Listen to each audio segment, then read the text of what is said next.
DAT. Thanks a lot for joining, guys. How are you doing at this very stressful day in the markets? GM Max. Um, yeah, I'm feeling kind of poor, but otherwise doing pretty well. Yeah, I don't know. It's a another another down day in crypto markets, but we've seen a lot bigger. So doesn't make it any better, but I don't know. At least it's not the first one.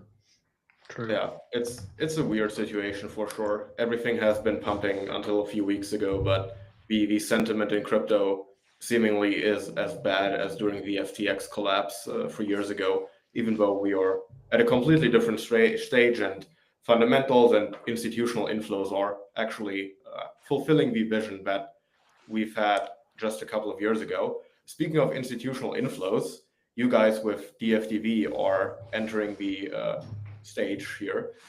Maybe can you start by giving us a brief background, how you ended up forming a DAT and what you did beforehand?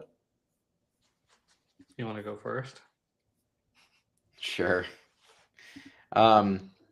So prior to doing this, I was on the buy side, so in traditional finance, as an investment manager, managing some institutional capital, and then got into crypto in 2017, joined Kraken in 2018, and was at Kraken for 6.5 years, where I met Joseph here and basically the entire rest of our team. And then, we saw what MicroStrategy had done with Bitcoin, and I had been running some Solana validators back in 2024. And so we saw this opportunity. So Joseph and I spoke. He found the Janover company through one of his buddies in like a couple days, I think it was. It was really fast. And we basically just did an entire speed run from idea to public company to briefly $1 billion market cap in I think it took 83 days to go from idea to public company, in the market, and then another 7 weeks, so another 50 days to go to $1 billion market cap. So I guess like 120 days from idea to $1 billion market cap. Quite a wild ride, candidly speaking. And then, of course, everything has happened since, and we continue to build out the business and raise more capital, and more DATs have certainly launched. But that brings us to today. I mean, that's quite an impressive rise up. We don't have to spend a lot of time on this, but I think a lot of people are wondering how are these DATs spinning up left and right? Like, is there any specific criteria you're looking in the companies you're taking over, or how does that process work? Yeah. Joseph? Sure. Yeah. So there's a couple thousand listed companies in the U.S. and you probably hear about a small handful of them on CNBC or whatever, right? But there are many kind of lower value listed companies. And what most of these transactions are looking like, because this is the fastest way to market, like people who are putting together a deal to start a DAT could do a SPAC, or they could take a private company and IPO it or whatever. But all of the other approaches take a lot longer. So kind of the method for creating a DAT that I guess sponsors or investors kind of coalesced around is this like a change of control kind of transaction with a company that's listed already. And basically, the way the structure has kind of evolved now is there's the company's found usually by investment banks who are like helping put the deal together and who know a lot of these companies already. And then they do a PIPE, private investment in public equity, where like third-party investors come in and invest in one of these companies. So the company might be valued at, I don't know, $10 to $20 million, say, and then there's a fundraise via the PIPE for, I don't know, say $100 to $500 million. I'm just giving kind of broad ranges because we see quite a variety in the market when one of these kind of come about. And then that transaction essentially mints a whole bunch of new shares that dilute out existing shareholders and give the incoming investors more or less control of the company. And the people who are putting together the deal, kind of the sponsors, get some kind of economics out of that. Sometimes it's an asset management agreement. Sometimes it's like a warrant structure, or sometimes they just become management of the company. And then the funds that are used or that are gained from the fundraise into that company are used to purchase a digital asset, and thereby the company becomes a debt.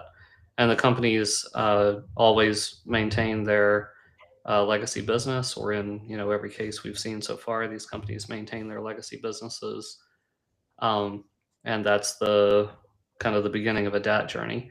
Now, for us, we didn't do ours that way. Instead, Parker and I and a couple of our team members got together and we just bought half the common stock of Janover, and so we have this like significant economic interest in the performance of the company. We're big shareholders in the company, whereas the sponsors in these deals and the other deals are typically much smaller shareholders and maybe less aligned with the investors.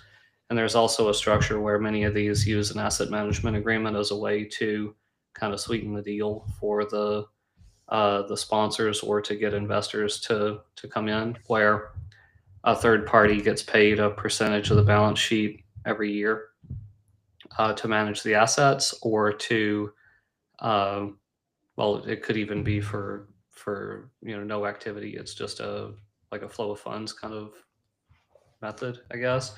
Yeah. And DFDB doesn't have any asset management agreement. We manage our assets ourselves internally. Yeah, maybe to expand a little on the different stakeholders involved and also the interest of the investors, because I think what many people are kind of wondering about and or questioning is, what are the investors behind DAT actually betting on? Is it kind of a yield instrument that they're just aiming for a market neutral fixed yield? Do they want to get exposure to the underlying asset? Like, how does this all work together, and who are the investors you're raising capital from? You want to pick that up, Parker, or you want me to take it? Sure, I can jump in. So there's a mix of investors that we're ultimately raising from. The first group is and was the kind of crypto native funds. So in our initial fundraising round, we had participation, or Pantera led the round. Kraken was deeply involved, Arrington, and then a few others that kind of helped us get off the ground. These are real like crypto native funds. Moving beyond that, we've done a number of fundraises since then, 3 to be precise, with a 4th currently out there, the preferred. And these are, raising from a number of more well-known traditional hedge funds, so groups like Citadel and others. And these guys want exposure to Solana. They like the volatility, whatever. The third group is going to be just average folks. So these are folks all around the world that want exposure to Solana, but maybe A, don't have a great way to access crypto. B, they don't want to learn how to access crypto. It's just much easier in their brokerage account. C, maybe there's some specific reasons for owning a stock rather than a coin. For example, margin requirements. Maybe it's in a tax-free retirement account. A bunch of reasons why a stock might be better than a crypto. Or then maybe D, people just want the leverage and the volatility. So our stock is much more volatile than Solana. Year to date, we've massively outperformed Solana. But of course, on this recent down move over the last month, we've far outperformed Solana to the downside. And so you just see a lot more volatility. And some folks like that, and they like to trade that. There's a liquid options market for our stock, so people can get access to different options-based strategies, whether leverage, volatility capturing, or yield capturing. So there's a bunch of reasons why an average person might want exposure to the stock. But we ultimately raise capital from kind of everybody, those initial crypto funds, the hedge funds, and then your average folks out there. So that is for the people who are buying your stock, right? But who are the entities that usually give you the money you use to acquire Solana with? Because there's not only the equity side, there's also the debt side. And I think like we don't have to go too deep into the financial engineering behind it. I mean, of course we can if you want to share some details on that, but it's a very sophisticated mixture out of debt and equity instruments, right? And there's also a bunch of convertibles involved. So like, who are the parties who are giving you the money to acquire the underlying asset? Yeah, so all those groups that I mentioned they're the ones giving us the money. And for average folks that are buying the stock into the market, when our stock is trading at a premium to the net asset value, we can sell shares into the market as well. So effectively, we are raising money from the average folks.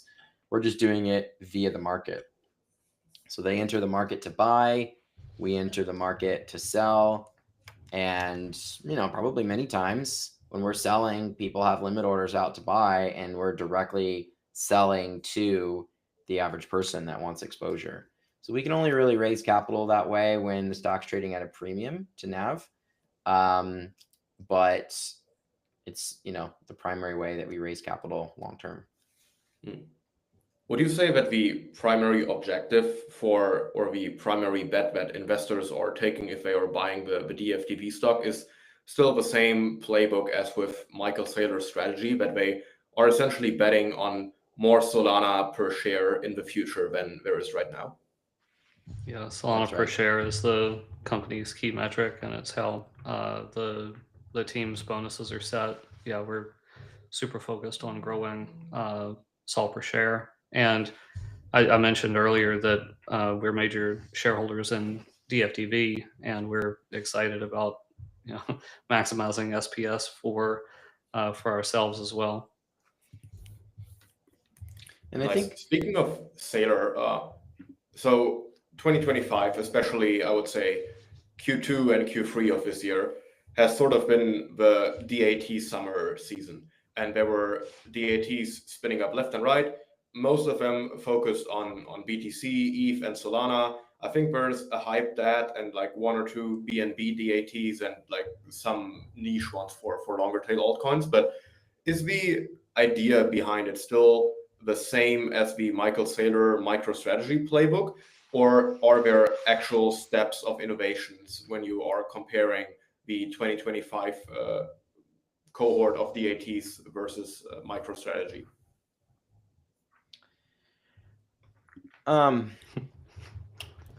It's a good question. Don't lump us in with those other DATs, bro.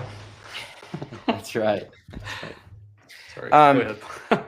So it's funny you mentioned, Q2 and Q3. We launched April 5th of this year. So actually right at the beginning of Q2. But the thesis for us has always been kind of MicroStrategy plus. And that's because Solana is a productive asset and there's a lot that we can do with it. And given our backgrounds in crypto, our DeFi experience, we feel like, we're pretty well equipped to do those things that you can do with it. And so what I mean by that is, first off, Solana has staking. You can generate yield on that. You can run your own validators in-house, which allows you to get third-party delegation and charge fees on that, and then also stake your own SOL. And then there's ways that you can increase your validator profits a little bit with some technological enhancements.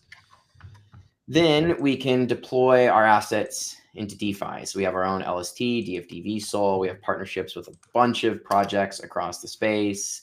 And so by deploying our balance sheet on chain, we can capture some of the returns available in the crypto economy.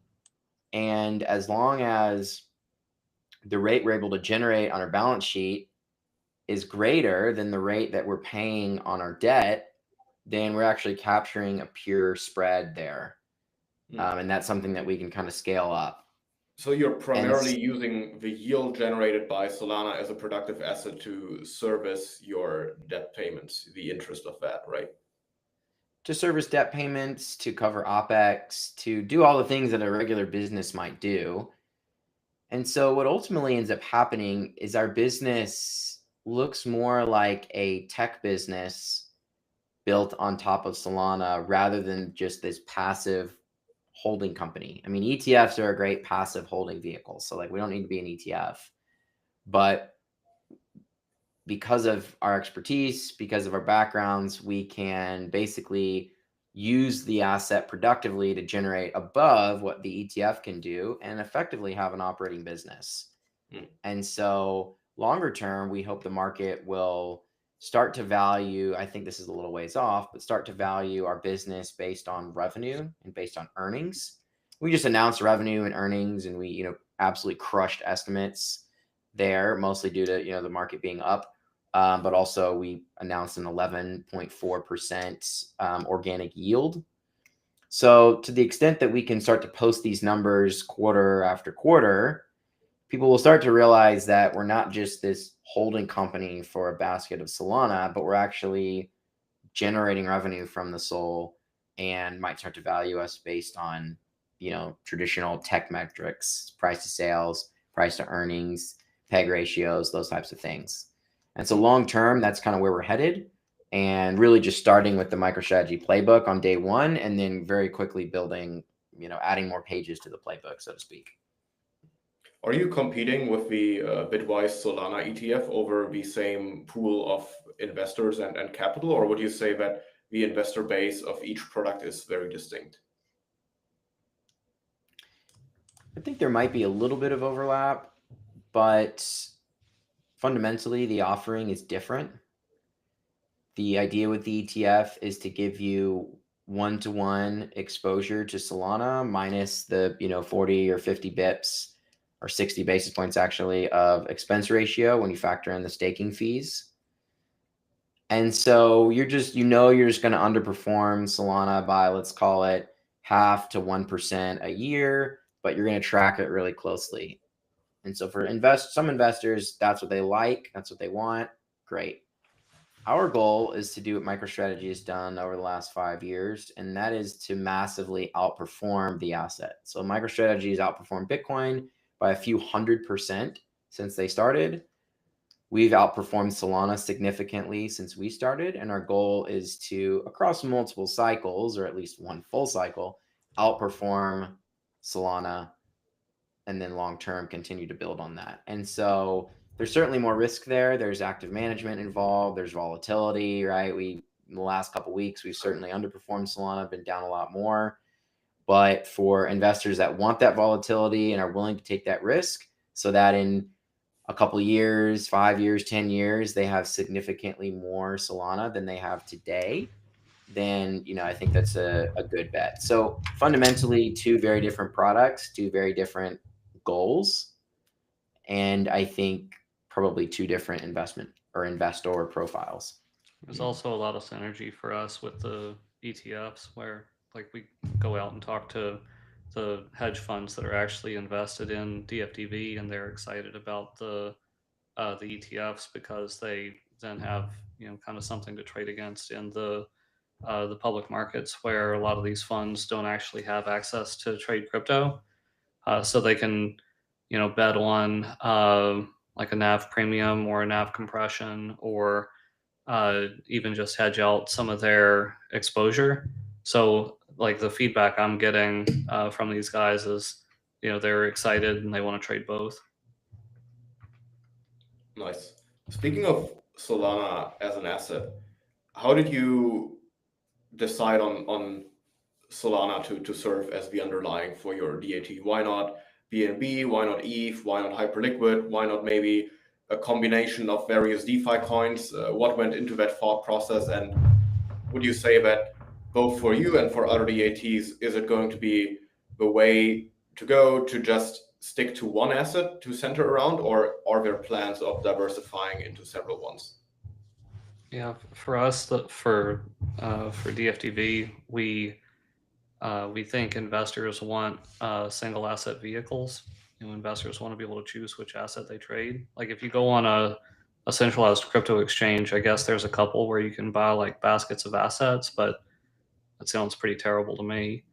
And I think for the majority of investors, they still want to choose which asset they get exposure to. So I think if an investor wants, I'll mix my bets around between ETH and and Sol, then they can just buy 2 DATs. So I don't see like I know that some DATs are going to do multi-asset, and that's fine, but I don't think it's the dominant strategy. And if we have the ability to do single asset vehicles, then we should. And then why do we pick Sol?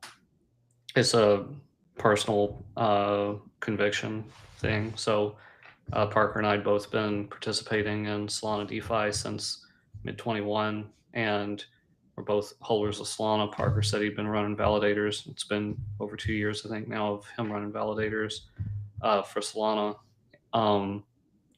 And we're just bullish, man. So that was the primary cause for the pick back then. Like we said, we were the first non-Bitcoin DAT. We could have picked ETH. We didn't. We picked Sol. Speaking of your bullishness on Solana as the asset, to what extent does your average buying price of Solana matter towards the financial health and resilience of the company and the underlying debt and equity structures? I think it matters to a degree, for sure. Investors do seem to care about your average buying price and your inbuilt realized or unrealized gains or losses. I candidly think that the unrealized gains or losses don't matter as much, and it's more where did you take on your debt and at what prices were you buying with the debt. And so I think that's a bigger factor, and basically what is your overall equity coverage. So if you bought a whole bunch of Sol at say 240 and you had a debt to equity ratio, say 30% back then, and then Sol pulls back 50% from the 240 level, well, your debt to equity ratio has been, changed quite a bit, right? It's doubled. And so if you start buying at, 120, or for us, our first buys were right below 100, like 99, that builds some cushion in. And so it allows, when the market runs, it just naturally builds the equity base in the business. And it's kind of like, buying a house. And if you take on a mortgage at the top and then the house value goes down, then you become underwater on the house, versus if you buy at the bottom and then the housing market goes up, then your equity expands, you have all this extra equity in the business, and that's great. So I think timing does kind of matter, but it really matters more for when you launch and when you're taking on debt, and less so this like financial line item of like inbuilt unrealized gain or loss. That's my view. Yeah.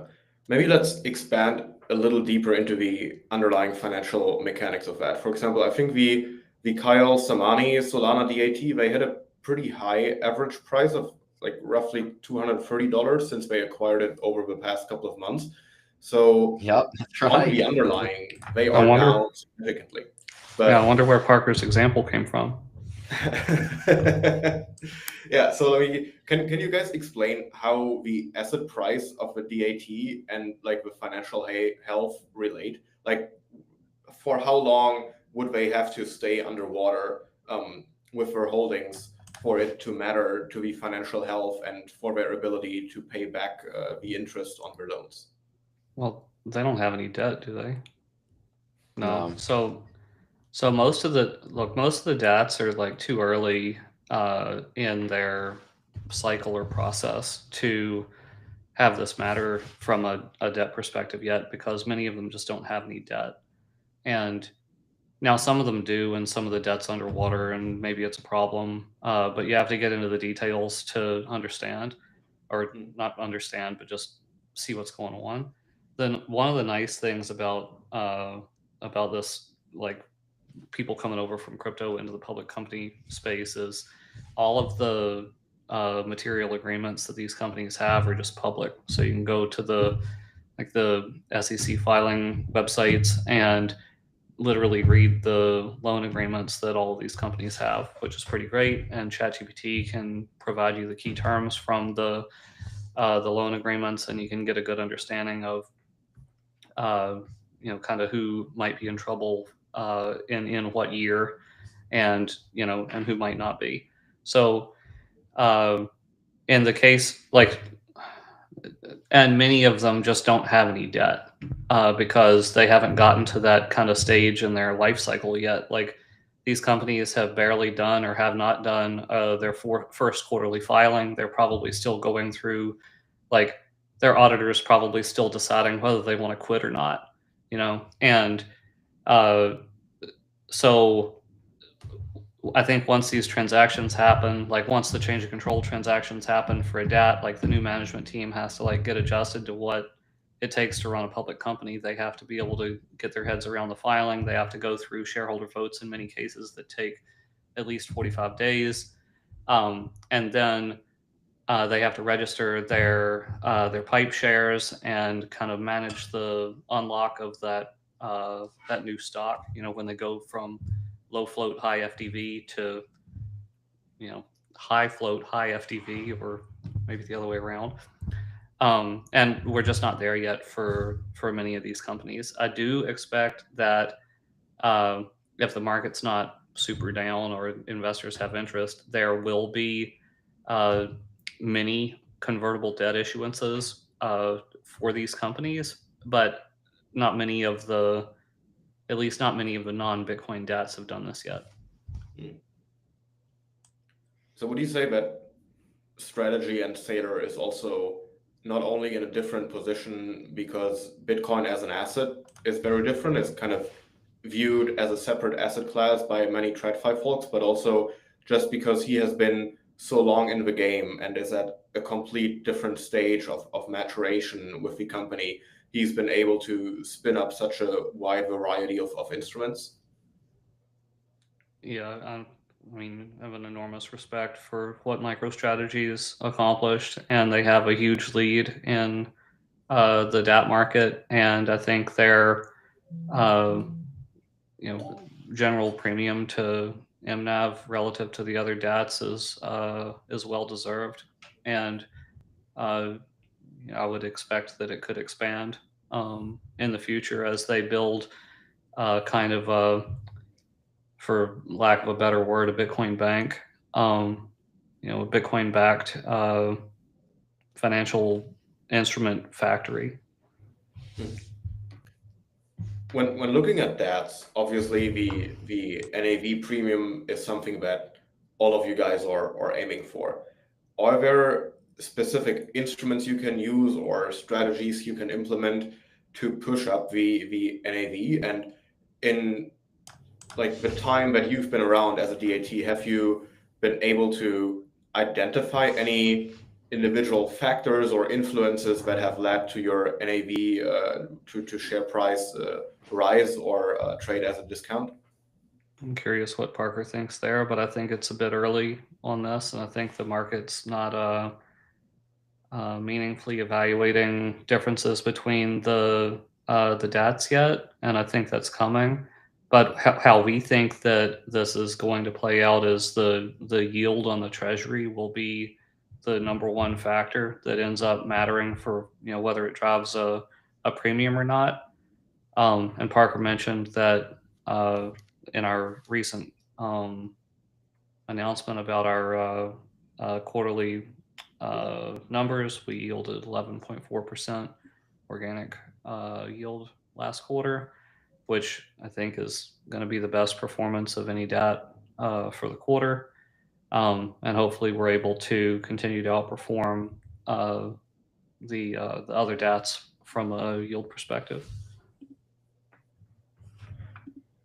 Nice. Maybe speaking of your metrics, we could take a look at your dashboard, which is very extensive. So you have a bunch of metrics there.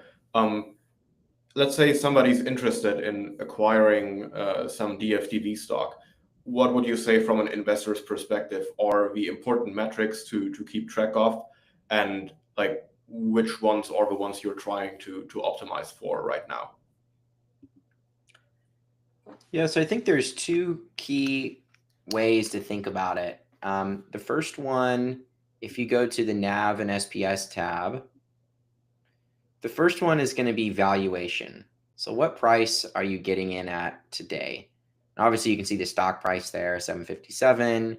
But what does that mean? Well, we've got a number of different NAV calculations here. So we've got our headline MNAV, which is at a 25% discount to the SOL holdings.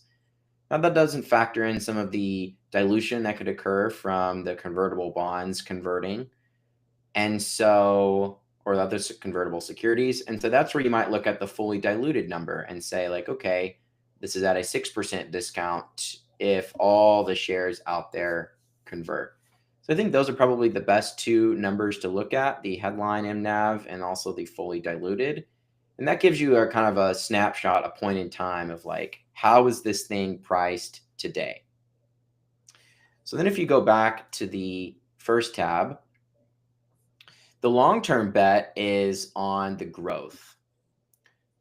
So on the first tab here, we talk about where we're going.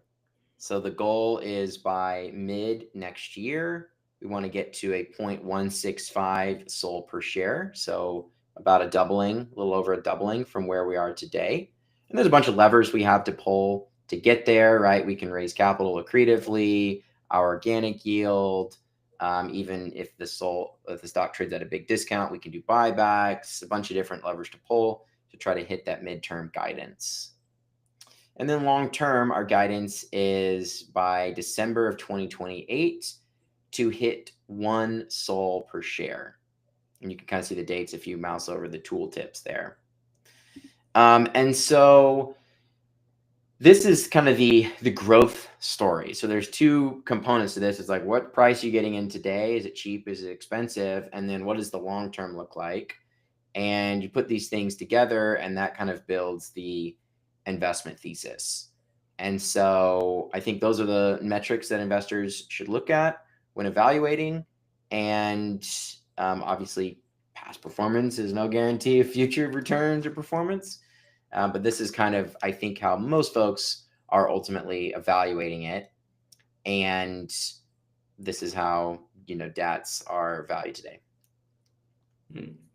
So contrary to many crypto native companies, you guys are not necessarily or have to be all on chain, but you're also regulated in a traditional manner. So you have to publish quarterly reports.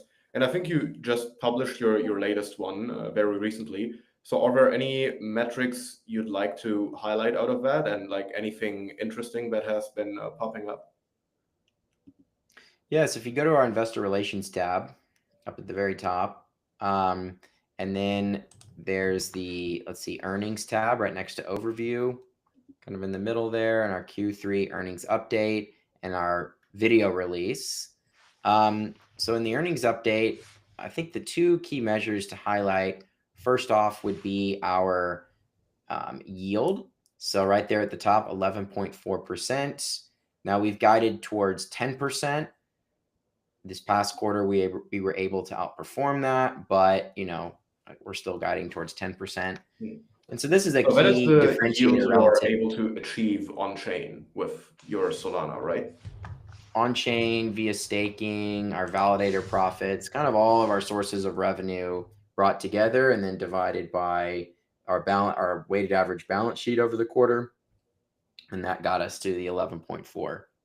So if we look at some of the other options, say a Coinbase or one of the ETFs, pretty significant outperformance there.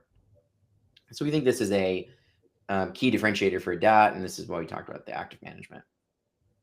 The other component to highlight is the net income. So 59 million, which, again, a lot of that has to do with the inbuilt unrealized gains from the quarter, where the price of SOL went up quite a bit in Q3. But this kind of highlights, if you were going to value the business on a run rate basis, multiply these numbers together, and that's 240 million of earnings for on an annualized basis, or 236. And obviously that's a pretty large number for a crypto company, and that means today we're trading at like a 1x or 1.2x PE ratio on an annualized go forward basis. Obviously, the price of SOL is way down, so Q4 we'll see where the price of SOL ends for the quarter. But The point is, if you start to look at the business on an earnings basis, it actually looks really, really cheap relative to basically any other business out there, just, generally on the stock market. And so that's another number that we're very pleased with, and we want to continue to drive going forward.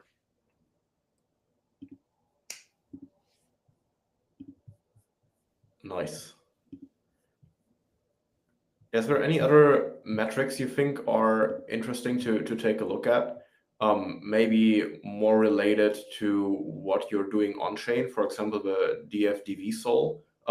What's that about? Can you explain the yield and the dynamics of that asset and how you can use it in DeFi?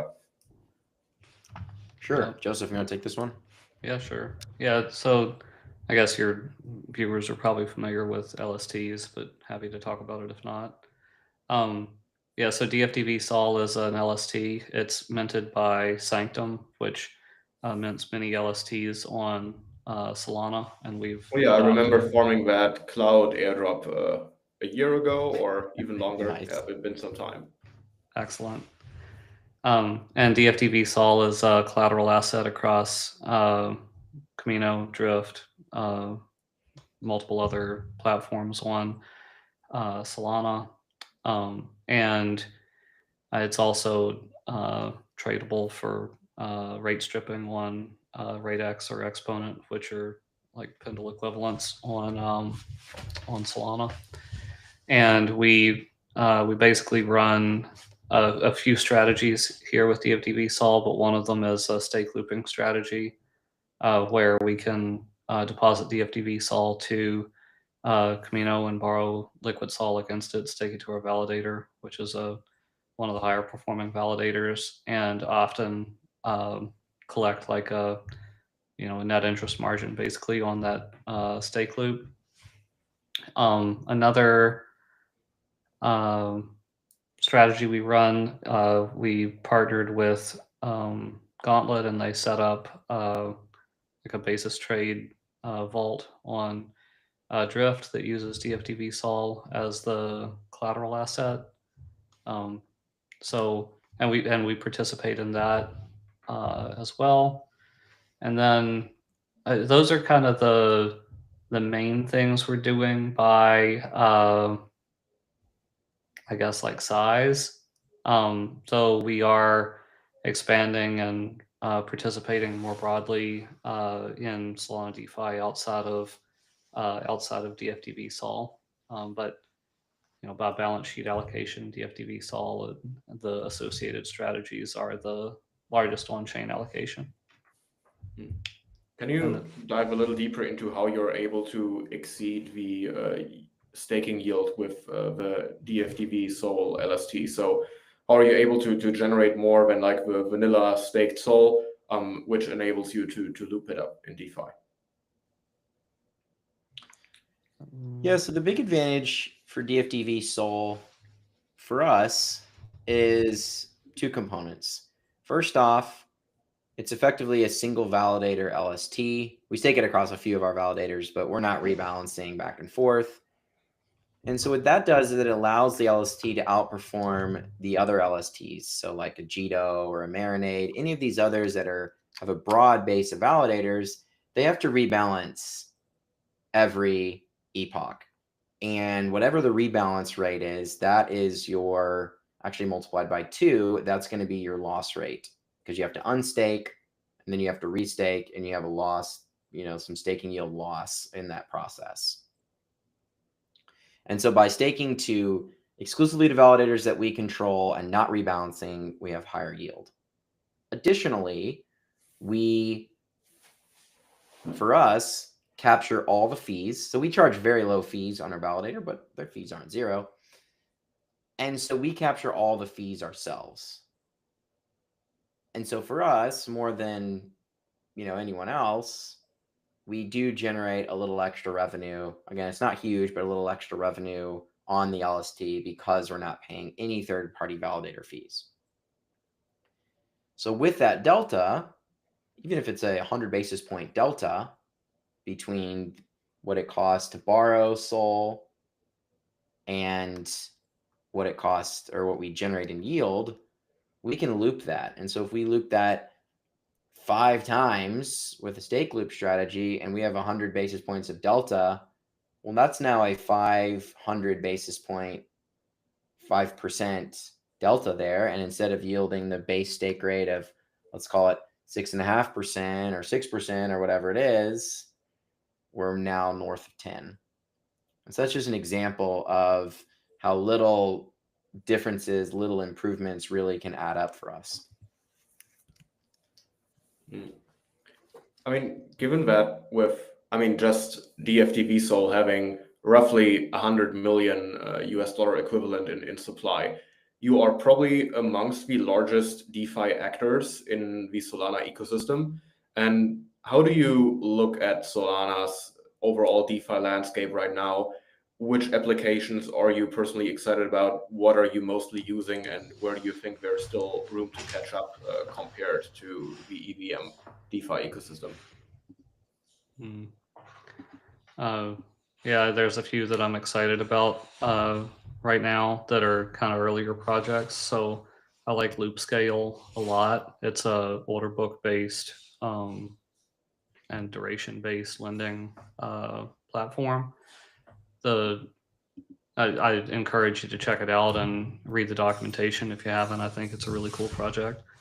And it's hard to do, or maybe impossible on less performant blockchains. So I think that's a cool application. Another one that I think is pretty interesting is Hilo, which is another Solana DeFi project that has a stable coin. And on like the other side of it's kind of like a Maker and Dai, but Solana backed stable. But on the other side of the market, I guess, is a leveraged Sol position that doesn't have a liquidation risk per se. And they've kind of put these two products together into one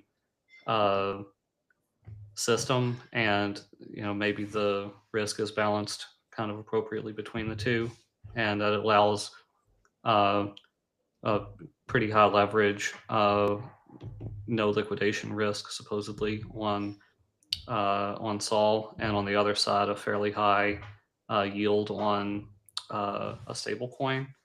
And I think there's going to be a lot of these. I mean, I know there's already many of these kind of markets that sort of take a financial product, break it into two pieces, then like sell both pieces to investors that are kind of supporting each other or betting against each other in kind of another way of looking at it. And this is just a pretty good application of one of them, I think. And DFDV isn't meaningfully participating with either of these yet, but I think they're both cool projects, active and growing on Solana. Are you in direct talks with a lot of the Solana DeFi projects, or are you trying to kind of unlock new means of composability? Are they trying to offer you private deals for TVL inflows, or how does the on-chain farming side of your business roughly work, and like what are the day-to-day activities there? Yeah, we're frequently asking for, can you add this or that to, this or that pool, say, what would it take to get this asset as a collateral asset, that sort of stuff. And yeah, of course, we're looking at token deals. It's kind of funny. I get these documents every once in a while from new projects, and the document's titled like digital asset treasury pitch, and I'm like, oh, am I like the 10th company to see this or what? So the DeFi projects are out there hunting, for DAT-based TVL for sure, which is a interesting thing to see. Are you executing all of your DeFi farming yourself, or are you cooperating with some vault curators that are running a couple of these strategies? Both, but the only vault curator that we're participating with now is Gauntlet, but we're open to doing more and have definitely spent time with some other teams on the vaults. Nice. let's say the bull market is so over and we are about to enter a bear market. Over the past months, there has been a lot of concern on the timeline that we have entered a DAT bubble and that they are posing a systemic risk to various assets. I mean, mostly talking about BTC with MicroStrategy, of course, and then ETH and Solana as well, because these are the ones where you have meaningful DAT holdings. What do you make of that claim, particularly in terms of like the kind of long-term setup of most of the financial structures that are backing the DATs? Like personally, I think ever since DATs became a thing, a lot of people have talked about DATs being a bubble and like being a systemic risk. So bubbles usually don't pop when everybody is talking about it. But yeah, do you think that, let's say we are embarking on a 12-month bear market from now on for also the major assets? What do you think is going to happen to DATs going forward? Are any of these going to implode?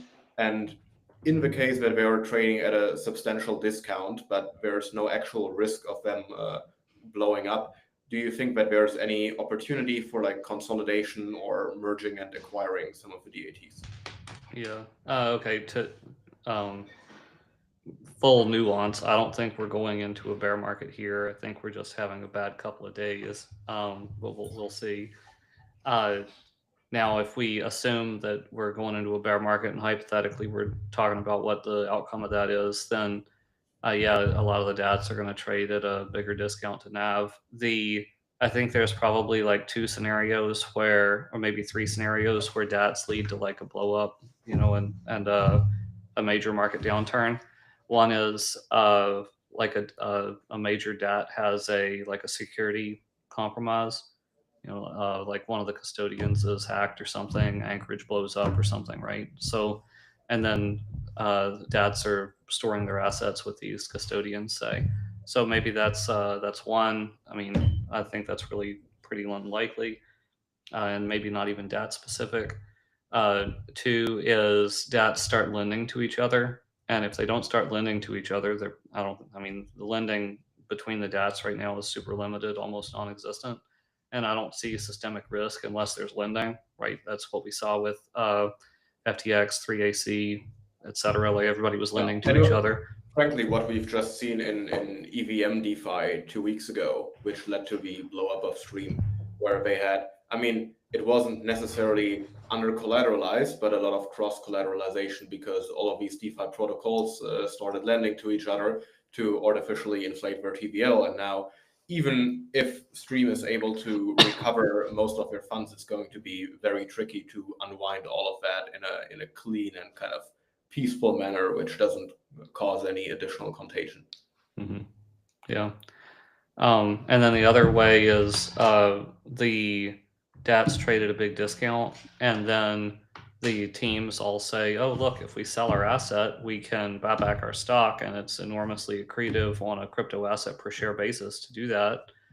I think that is a somewhat likely scenario, but and we've seen ETHZilla already sold, I think, $40 million of ETH, or said that they were going to sell up to $40 million of ETH to do a buyback.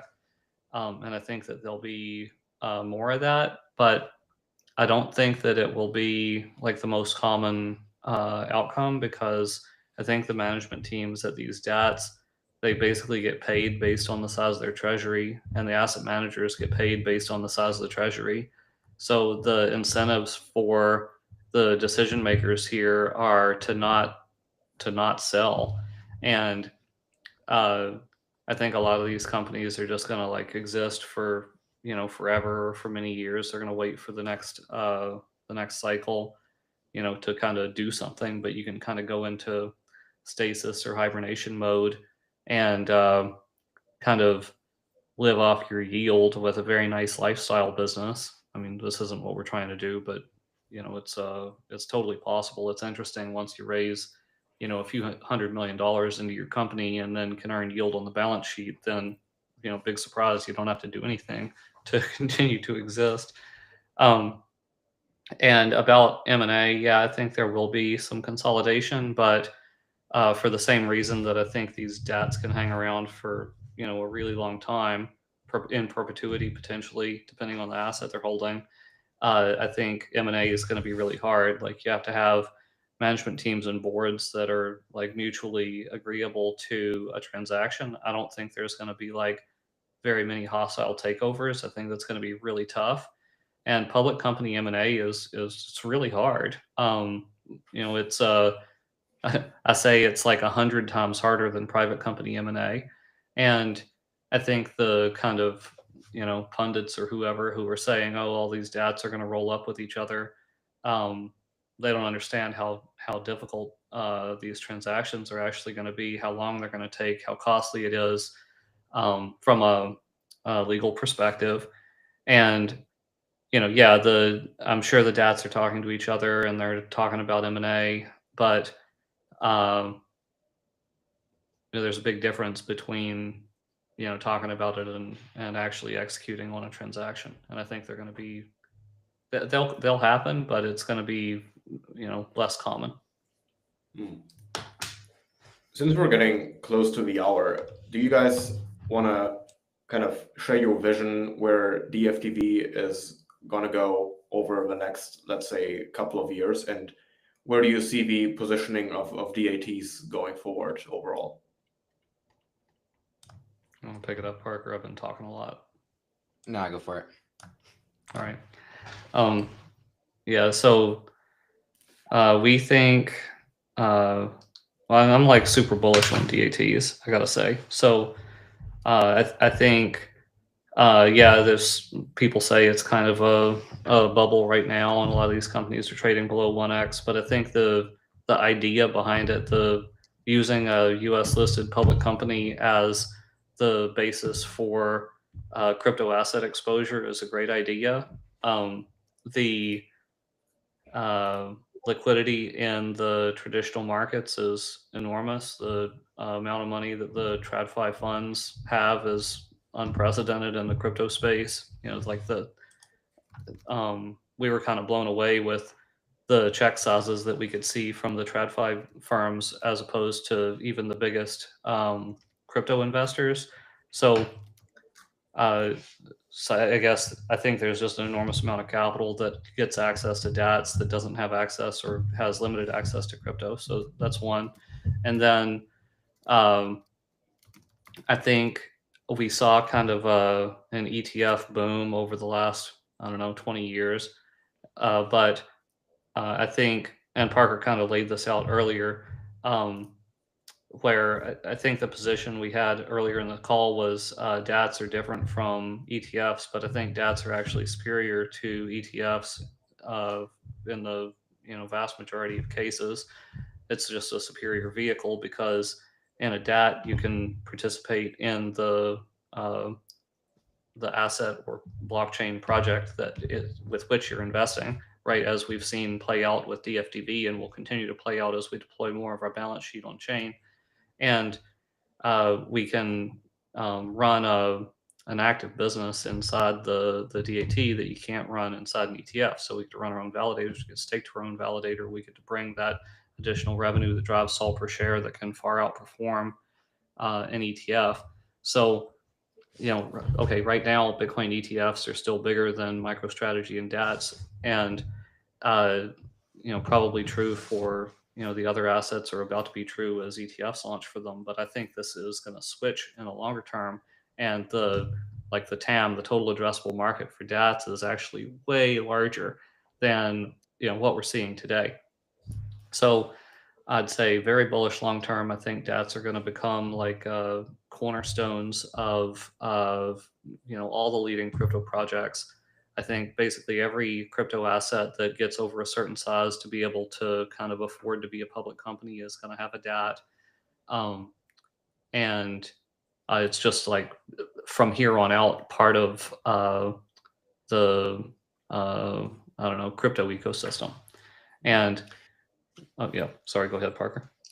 I was going to say, and I think as an example there, if we look at another commodity, let's say oil, you could buy an oil ETF, but oil ETFs actually underperform the asset itself, oil, But then you could also buy oil companies, and oil companies massively outperform oil long term. And that's because they're doing things. They're building a business, a productive business with smart people on top of the underlying asset.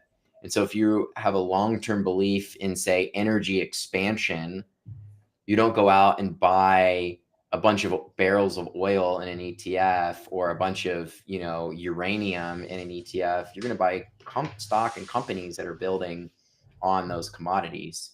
And so Solana is a commodity, and, a little bit different, doesn't have the same carrying costs as, say, a barrel of oil, right? And take a warehouse to store. But I think some of the same dynamics apply. And maybe if you want to trade Solana in the short term, you think it's going to pop in the next week because it's really depressed, maybe you just buy the ETF and you're going to get that one-to-one price exposure for the week, and you could lever it if you wanted, and then you're out. But if you're like, hey, I believe that finance is going to move on chain and onto Solana over the next decade, and I want to participate in that upside, I think buying just an ETF is a suboptimal way to get exposure to that long-term growth. And I think a DAT is a better way to do it. And so I think long-term, what you're going to see is the majority of public markets exposure to digital assets is going to be in the form of a DAT rather than inside of an ETF. It's just that today ETFs they've been around for 10 years, or 20 years. We understand these things. Let's just shove the digital assets into them. DATs are a new phenomenon. But I think over time, the market caps are going to flip. And as Joseph said, DATs are going to be much larger than ETFs for digital assets. I find the comparison between DATs and mining companies for commodities or otherwise using commodities a pretty interesting one. I think it's more tangible for the average market participant to get the comparison between, let's say, a Bitcoin miner and a gold miner, because they're both involved in kind of scraping and producing the asset. Whereas with proof of stake assets, it's a little more abstract and a little harder to grasp, because there the commodity and usage aspect is more how do we participate and how do we drive the on-chain economy of that respective underlying, and less so the direct creation or a mining activity that is sitting at the core of the business.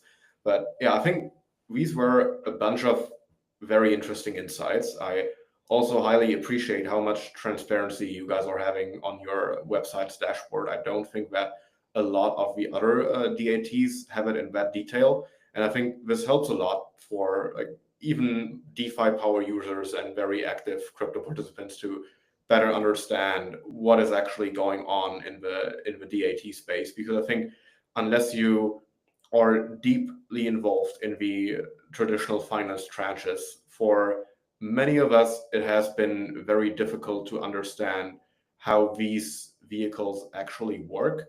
And yeah, this leads to a bunch of rumors and a bunch of concerns down the line. And I think we've been able to clear up quite a few of them. So yeah, thanks a lot for coming on, Joseph and Parker. It was a great session. And where can people find you? Where can people follow DFDV and you guys? You can go to our website there, dfdv.com. You can follow our Twitter at DeFi Dev Corp. We're also got a Reddit subreddit that you can go check out. Some folks posting in there, DeFi Degens, and we've got our email addresses, ir@defidevcorp.com, and a number of others. There's basically all the ways to reach out to us. Maybe you could float out a carrier pigeon and it would find us somehow. We try to be as open as possible. So, channel of choice to reach out to us, but we definitely want to hear from you. Very nice. Well, it was amazing having you guys on, and hopefully see you again soon on another episode. Cool. Thanks Sounds a lot, good. Max. Thanks, Max. Appreciate it.